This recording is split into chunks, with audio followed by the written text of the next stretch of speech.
নমস্কার বন্ধুরা, কালবন্দি চ্যানেলে আপনাদের সবাইকে স্বাগত। বন্ধুরা, ইতিহাসের পাতায় কিছু ঘটনা এমন গভীর ক্ষত রেখে যায় যা শতবর্ষ পরেও শুকোয় না। এমনই এক কালো অধ্যায় জালিয়ানওয়ালাবাগ হত্যাকাণ্ড।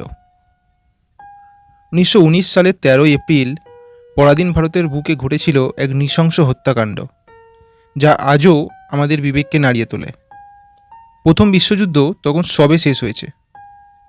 ব্রিটিশ সাম্রাজ্য জয়ের নেশায় মত্ত তখন, কিন্তু ভারতের চিত্রটা ছিল তখন ভিন্ন। ব্রিটিশ ঔপনিবেশিক শাসন, অর্থনৈতিক শোষণ আর সীমাহীন নির্যাতন ভারতীয়দের জীবনকে দুর্বিষহ করে তুলেছিল। ব্রিটিশরা প্রতিশ্রুতি করেছিল যে যদি ভারতীয়রা তাদের প্রথম বিশ্বযুদ্ধে সাহায্য করে তাহলে যুদ্ধের পরবর্তীকালে তাদের স্বায়ত্ত শাসনের সুযোগ দেওয়া হবে।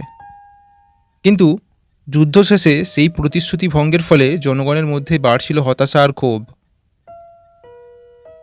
এই চাপা ক্ষোভকে আরও উস্কে দিয়েছিল 1919 সালের মার্চ মাসে পাস হওয়া অ্যানার্কিক্যাল অ্যান্ড রেভলিউশনারি ক্রাইমস অ্যাক্ট, যা কুখ্যাত রাওলাট আইন নামেই পরিচিত।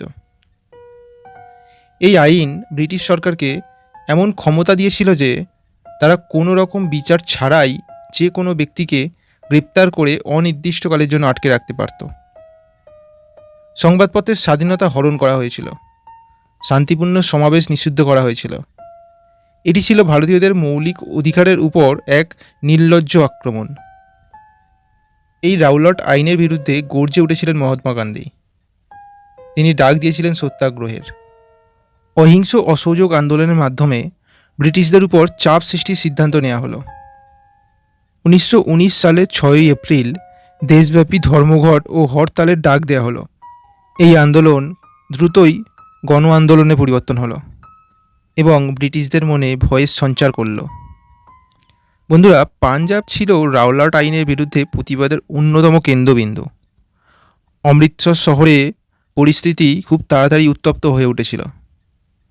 10 এপ্রিল জনপ্রিয় কংগ্রেস নেতা ডক্টর সৈফুদ্দিন কিচলু এবং ডক্টর সত্যপালকে বিনা কারণে গ্রেপ্তার করা হয়।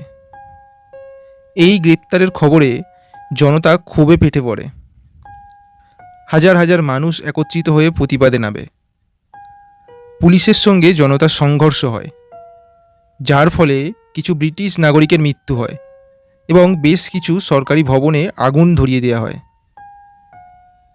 তখন অমৃতসরের পরিস্থিতি নিয়ন্ত্রণে আনার অজুহাতে পাঞ্জাবের ভারপ্রাপ্ত লেফটেন্যান্ট গভর্নর মাইকেল ও ডায়ার ব্রিগেডিয়ার জেনারেল রেজিনাল্ড ডায়ারকে শহরে পাঠান।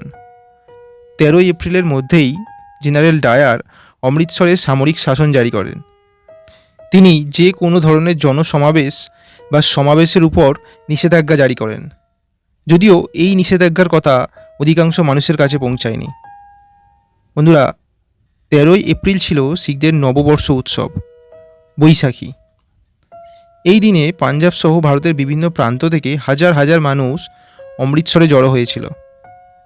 অনেকেই বৈশাখী মেলায় যোগ দিতে এসেছিলেন, আবার অনেকেই ডক্টর কিচলু ও ডক্টর সত্যপালের গ্রেপ্তারের প্রতিবাদে আয়োজিত এক শান্তিপূর্ণ জনসভায় অংশ নিতে এসেছিলেন। এই জনসভাটি হয়েছিল জালিয়ানওয়ালাবাগে। এটি একটি বড় ও উন্মুক্ত প্রাঙ্গণ, যা 3 দিক থেকে উঁচু প্রাচীর দিয়ে ঘেরা ছিল এবং এর একটি মাত্র সংকীর্ণ প্রবেশপথ ছিল।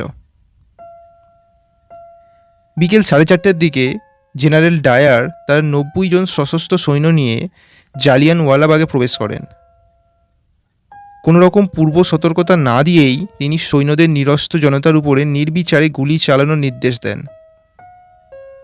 প্রায় 10 থেকে 15 মিনিট ধরে গুলিবর্ষণ চলে। মানুষ প্রাণ বাঁচানোর জন্য ছুটছিল এদিক ওদিক, কিন্তু একটাই প্রবেশপথ, তাও আবার সংকীর্ণ হওয়ার কারণে এবং উঁচু প্রাচীরের কারণে পালানোর কোনো পথ ছিল না সাধারণ মানুষের কাছে। অনেকেই কুয়োতে ঝাঁপিয়ে পড়েছিলেন প্রাণ বাঁচাতে, কিন্তু সেখানেও মৃত্যু তাদের পিছু ছাড়েনি। চারিদিকে শুধু আর্তনাদ আর রক্ত। ব্রিটিশ সরকারের হিসাবে এই হত্যাকাণ্ডে 379 জন নিহত এবং 1200 জন আহত হয়েছিল। কিন্তু বেসরকারি সূত্র এবং ভারতীয় জাতীয় কংগ্রেসের তদন্ত অনুযায়ী মৃত্যুর সংখ্যা 1000-এরও বেশি ছিল এবং আহতদের সংখ্যা আরও অনেক বেশি ছিল।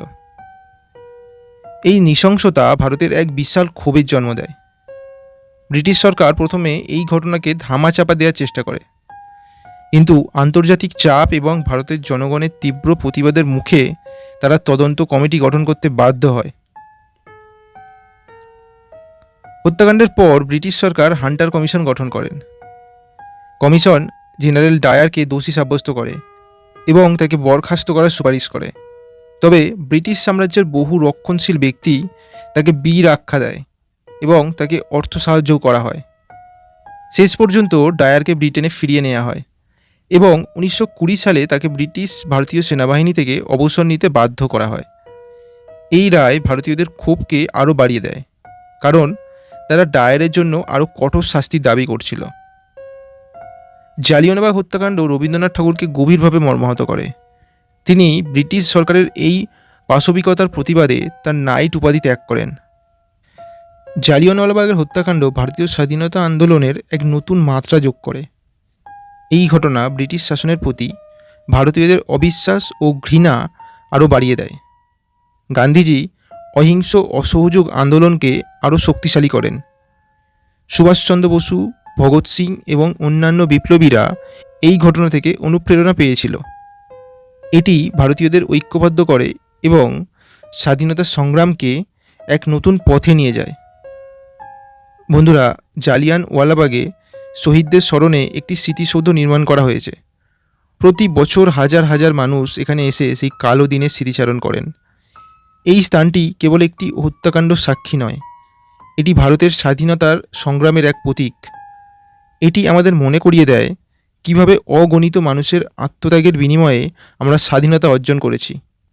বন্ধুরা, সবশেষে একটাই কথা বলবো, জালিয়ানওয়ালাবাগ আমাদের শিখিয়েছে স্বাধীনতা কোনো দয়ার দান নয়, এটি রক্তের বিনিময়ে অর্জিত এক অধিকার। এই ইতিহাস আমাদের মনে করিয়ে দেয় অন্যায়ের বিরুদ্ধে রুখে দাঁড়ানো কতটা জরুরি। আসুন আমরা এই শহীদদের আত্মত্যাগ স্মরণ করি এবং একটি ন্যায় ও ক্ষমতাপূর্ণ সমাজ গড়ার অঙ্গীকার করি। তো বন্ধুরা, আজ এখানেই শেষ করলাম। যদি ভিডিওটা ভালো লেগে থাকে আপনারা শেয়ার করুন, লাইক করুন ও চ্যানেলটিকে সাবস্ক্রাইব করুন।